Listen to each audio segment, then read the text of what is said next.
Grew up in South Texas. I'm from the Rio Grande Valley. We call it the RGV now. And I had a wonderful childhood. My dad was a fireman, a career fireman. He was the first Hispanic professional firefighter in my hometown of Harlingen, where I grew up. And my mother was a secretary, then she had a little business. And I'm the eldest of 4 children. I grew up in the 60s. I was born in 54. And so the civil rights era was playing out on our television screens every night, as was the Vietnam War. So it was a tumultuous time, much like it is now. And we watched the evening news as a family together. And I remember being struck by watching those civil rights activists get water cannoned and dogs attacking them. And of course, I was a child when Lee Harvey Oswald was assassinated on live television by Jack Ruby. And I remember thinking to myself as a child that news reporters get to go where other people cannot. And they're there as our representatives, right? Because we're working, we're going to school. They're there to tell us the story and bring us the news. So I remember telling that to my father. And I said, Dad, I might want to be a television news reporter when I grow up one day.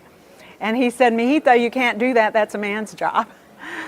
Yes, he did. And I guess I looked at it kind of analytically, because I thought, well, the newscaster reads the news and he writes the news, and I can do both of those things, and I can learn to be a reporter.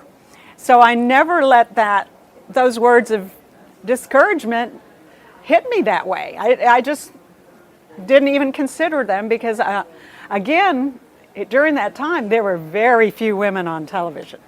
Very few. And then when I finally graduated from college, it was the 70s, right? The mid-70s. And I really thought, this is it. This is the age of the woman. Good evening. The District Office of the Immigration and Naturalization Service in Harlingen is investigating the phony marriage scheme. But it was not until 2 years before I retired that I actually had a female news director.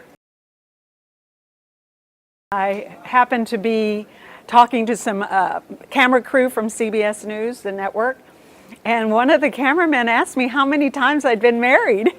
And I was really young. I was in my 20s. I had just gotten married, and I thought, wow, what does that say? It says that this is a hard business, and that, number one, you have to be dedicated to it, but at the same time, I did not want to dedicate my life without learning what it was like to be a mother. And, a lot of these women that went before me were not working mothers like I became. And so I made up my mind right then and there that was not going to be an aspiration for me, that I would never be home, or rarely be home, be a correspondent, a traveling correspondent. So that pretty well nipped that in the bud right away. Sexism, yes, definitely.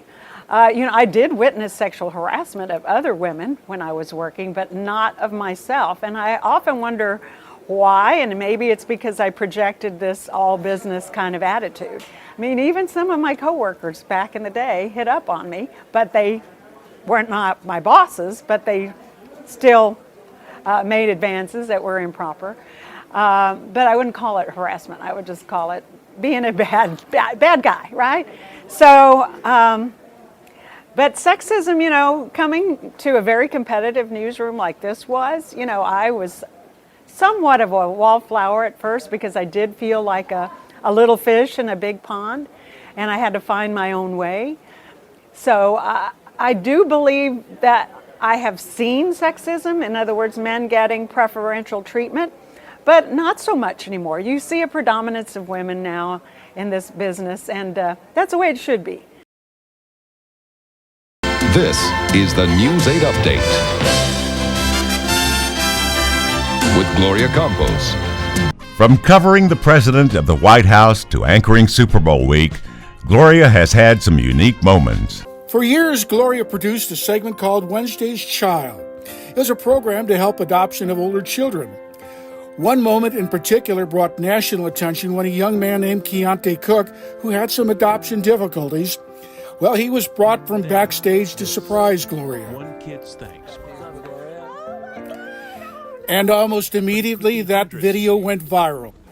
Well, I know a lot of people would say that Wednesday's Child is probably one of my biggest legacies, and I do have a lot of pride about that, and that I helped hundreds of children find homes. And I'll be honest with you, there were times that I thought there wasn't that commitment there, and I was afraid that it would go by the wayside. And I kept on thinking to myself, these are children. These are human beings who deserve a loving family. Through no fault of their own, they were dealt a bad hand with bad parents. Drugs, alcohol, abuse, all of those things factor into putting a child in foster care. So it was bittersweet in that it was fun to meet these children and show them a happy time. And so it is a point of pride for me, but it's also, the bitterness is not finding a home for everybody. They make it look so easy, and they're multifaceted. They do these live shots, they do their, internet, social media, all of that. They're asked to do all of that, and they do a great job. I don't know that I could get a job today, really, to be honest. You have to be adaptable.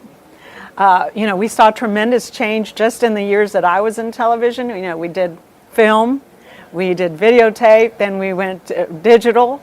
And right now, social media, I didn't even know Channel 8 has a YouTube channel. And I heard they've gotten over 1 billion hits, views. That's incredible. It's a different world. That's why I think I don't know that I would be equipped for it. I certainly am not equipped for it now, being an old lady, nor do I want to be. But it is very different. So I'd say, maybe pick a specialty like business or something like that, or weather or sports. We're seeing a lot of women do sports, and I think that's great, and they're just as competent as the men. It's important to adapt. You have to like people and give a darn about people, because that's who you're working for, really, ultimately. So that's what I would tell that young person. Don't be so caught up on faces on TV, stars, celebrity. Nowadays, everybody can be a celebrity for 15 minutes with their cell phone, right? But don't get caught up in that. You need to be here for a good reason, because there's a lot of people waiting for you to stumble and take your job. So you better be serious and seriously consider what the job entails, the hours it requires, away from family and friends sometimes, and the choices you need to make.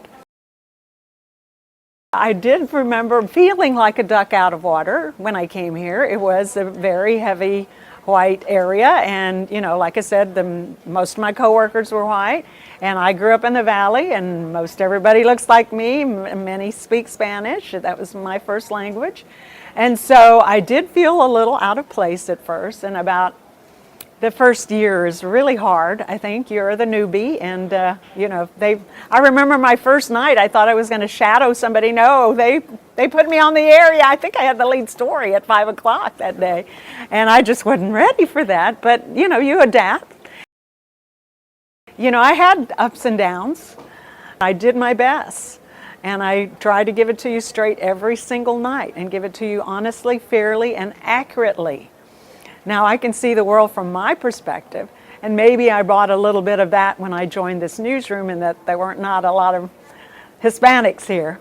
And so hopefully I brought a little diversity in a good way, and I think our world is diverse. Why wouldn't we want our newsrooms to be diverse? And so ever since I started looking at my life and my career and my choices as a parent and all of that, I was very comfortable, because I knew what I was doing, and I had my eyes fully open.